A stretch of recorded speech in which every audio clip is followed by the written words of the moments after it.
Welcome back to another live and amplified special episode of the Hoedown, Showdown here at CRS in Nashville, Tennessee. Speaking of Nashville, Tennessee, we have two of Nashville's very own, the Boomtown Saints. How's it going today, y'all? Doing excellent. Thanks for having us today. Yeah, absolutely. Excited to have you all here. So, y'all born, raised Nashville? Oh, no. I know. I was born and raised in South Haven, Mississippi. Okay. Yeah, so I was in Southwest Florida when I was a kid, just south of Sarasota, but I've been here for, my family moved up here 25 years ago because my dad got a job, so I've been here. This is home for me. Nice. And just, we're going to have those mics like right up on Gotcha. you. So, sorry. No, that's cool. So how did you two meet each other then? Well, I was a solo artist pretty much at the end of my career, and I was going out to play a show one weekend. It was a college show, and couldn't find a bass player, and he and I knew each other from the gym. I was like, hey, man, can you find somebody? He couldn't find anybody. And I looked at him at the very end of it, and I said, can you just hold a stick up there and make it sound halfway decent? I really don't care. I just need somebody to go up there and just kind of play. And that night, he got up there on an acoustic guitar, and he tore it up. We had an intermission. We didn't have any like little music to play in between it. And he got up there and had those kids just screaming and hollering and having a good time. And I went, wow, that's interesting. And so, fast forward or whatnot, we kept getting invited back. And then he basically stopped me from quitting. Fair. Yeah, so it's been an interesting run. We didn't really take it all that seriously for the first couple of years. We were just doing it to have fun and play some music. And then at a certain point, a couple people heard us and were like, you guys have something here. A couple people in the city in the industry heard us, and then we started taking it serious about 3 years ago. Got involved with labels pretty quick and got involved with management companies and agencies, and this last year and a half has been absolutely insane for us. Nice.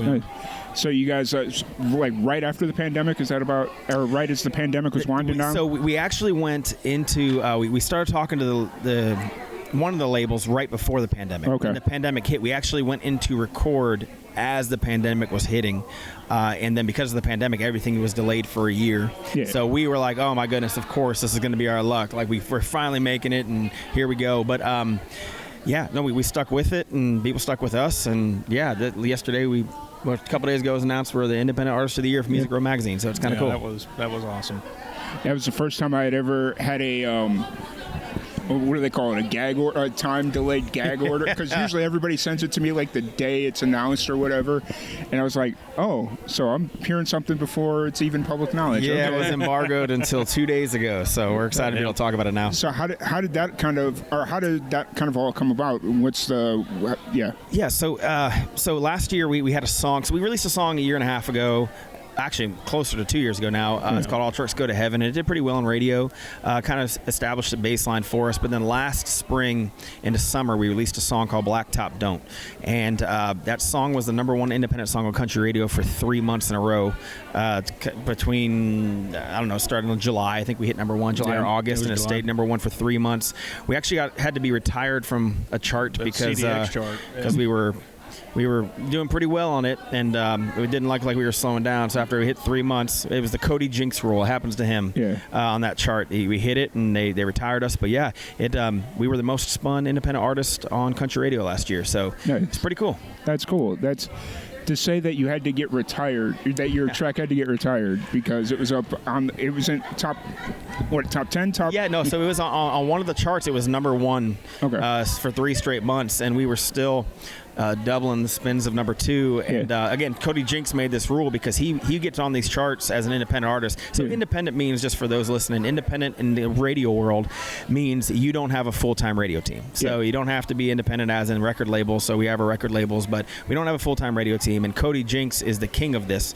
He gets on these radio stations, and they play him so much because he has such a following that he'll stay #1 on the chart, for an entire year.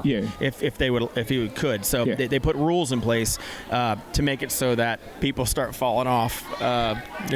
Yeah, fair enough. It was nice that we got retired. We didn't get to watch it fall. Yeah, I know. That's the worst part when you start pulling up the charts and seeing your song bump down 2 spots, then 5, then 10. We didn't have to. We just got to be like, retired. Good. I think that was a new feeling for us too, and that we didn't want to watch it fall, is because like some of the bigger artists, Morgan Wallen, Luke Combs, all those guys, they watch it, they go up, it goes shoots up to number 1 in 3 months, and it's like then they put out another song and then another song, and it goes straight up there, and they get used to it. And we weren't used to it. I was like, I really don't want to watch this fall. I want to feel this for a little while longer. Well, because then you'd find out that you're like, it'd feel like you'd almost be chasing something. As you kind of like start watching it fall, it's like, okay, why don't we have another song? Like, we got to stay at the top of the charts. Yeah. But just kind of knowing that, okay, after 3 months, it's going to get removed off the charts, or whatever. But but we didn't get to have to watch it fall, which was awesome. That was great. Yeah. So after that success, and then they did just name you Independent Artist of the Year. Yes, sir. For Music Row magazine. Yes, sir. Right? Okay. So how's that kind of feel for you? Like, I know we just spent a whole bunch of time talking about it, but how's it feel for you? It's a different world. I'll tell you, we were at CRS last year. It was our first as a band, as a duo, and last year it was a lot of people were very kind to us to take on this unknown and interview us, and we had some good interviews and we really appreciated it. This year it feels very different in that, I mean, we walked in yesterday morning and there were fans in the lobby actually stopping us and wanting autographs and pictures, and I was like, yep, who's behind me? We're like, we're not Dana Shea guys, like we're not Brothers Osborne. You do know that, right? But they knew who we were. It's just it's a different it's cool. You pray for this kind of stuff. You work really hard for this kind of stuff. And to see it start coming to fruition, it's gratifying because nobody sees the work that goes in for the 6 years prior to this to get to today. Yeah. I mean, it was like I've told him, it's like I sat outside of, once we got the magazine, we got the award and everything, I sat outside my house in my car for about an hour, 45 minutes to an hour, and I stared at that magazine and just thinking, I was like, wow, that's 12 years right there, 12 years. So it's like, for anybody, listening who's wanting to pursue it, it's like, don't give up on it. That's the biggest thing. Yeah.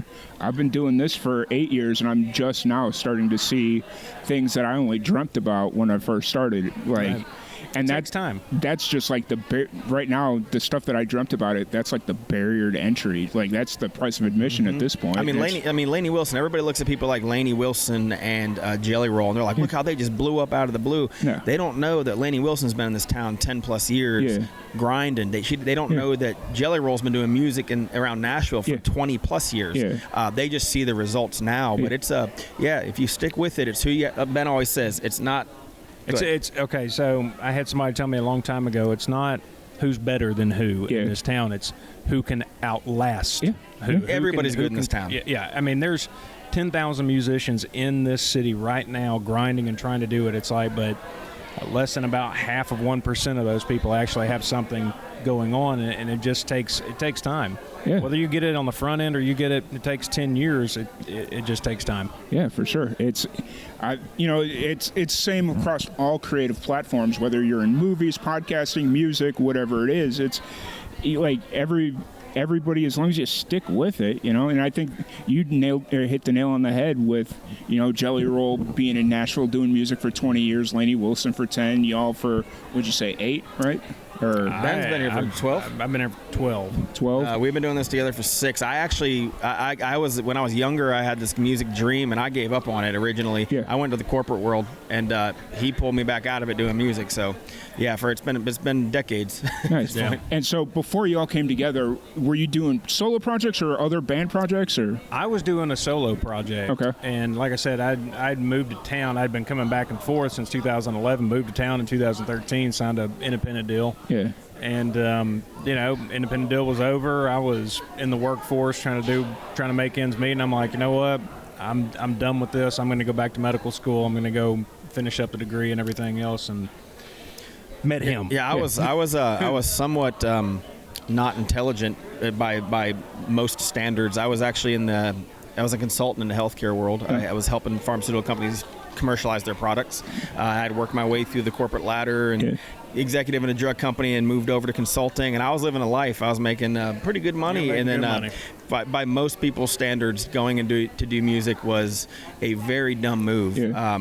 thankful that it's starting to pay off and I don't look like a complete idiot. So hey, I've really enjoyed y'all's music. You know, just telling y'all before this, I had a 12-hour car ride from Texas, so I had a lot of time to listen to a lot of music. You know, that could have easily been filled by like 3 Joe Rogan podcasts, but you know, I was like, nope, we're going to CRS. Let's listen to the music. And man, I just love everything you guys got out, and you know, it's really cool, and I'm honored to be sitting across from y'all. Well, thank you very much, and also thank you for having us, man. We don't take this for granted. We really appreciate it. And for those listening that don't know, he drove 12 hours overnight. Yes. Showed up at CRS yesterday morning and walked straight in and started interviewing people all day. Yeah. And if you've never been here, this is not for the faint of heart. No. It's not one of those small conferences where you post up at a hotel. No, this is a high energy, active movie. You can probably hear people around us right now, and it's the best they can do to stop the noise. So yeah, it was. Luckily, I've trained myself for this because I do a fundraiser every year where I do 45 interviews in an hour, or not in an hour, in a day. Got to be a heck of a interview. Like the biggest speed dating thing of all time. 45 in an hour. What's your name? Ben. Bye. Get out of here. We're good. No, I do a fundraiser where we do for 24 hours. I just do nothing but podcast interviews to raise funds for pancreatic cancer research. Oh, that's awesome. And so I've been prepared for this. This is good. Well, not to say this is light work, but it's a completely different monster because I'm used to having my computer right here to be like, okay, let's cheat a little bit. Now it's like, nope, we're here. And then most people don't dive straight into CRS driving overnight. Yeah. So you definitely took on the hardest pass possible. Next year I won't do that, I promise. Just fly in, it'll be fine. Oh yeah, for sure. So where are you guys at currently creatively? Are you writing, recording, releasing? What do you always writing. We actually just wrapped our album that's going to be coming out in a few months. We have a song coming out in 2.5 weeks. Mm-hmm. We're not sure which one it's going to be yet because we're flipping a coin currently. We like them both equally, and so does the label. So we're trying to decide which one's next. But on May 25th, we for sure have a song coming out called Till the Heart Breaks with our buddy Sam Grow. Yeah. And it'll be all over the radio, hopefully. And the one's coming up here that we're deciding between American Dream and Good Day to Get Gone. Nice.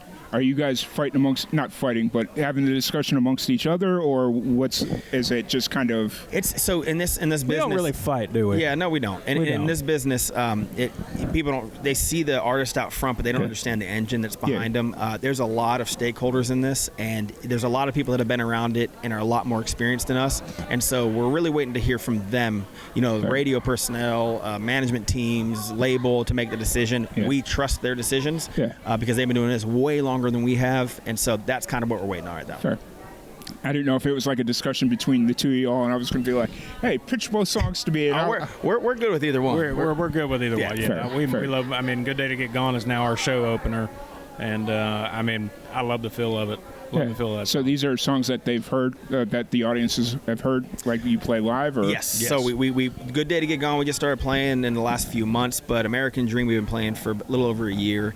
It's gotten great responses, and so I mean that would have been the next one if Good Day to Get Gone didn't come up, and then May 25th, Till the Heart Breaks is probably one of our favorite songs of all time. Been waiting 4 years to cut that song. Fair. So you guys got a tough decision has to be made, but it's not like neither one of them. If one doesn't get released, it's not gonna get released. It will get released eventually. It's just a matter of which one's first. Fair.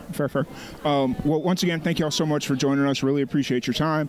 If anybody wants to check out your music, shows, all that stuff, where's the best place to find you? So at Boomtown Saints on Instagram and TikTok, at Boomtown Saints Music on Facebook, and BoomtownSaintsMusic.com. Cool. Awesome. Well, once again, thank you so much for joining us. I really, really appreciate it. Thank you, everybody, for tuning in, and we will catch you all later.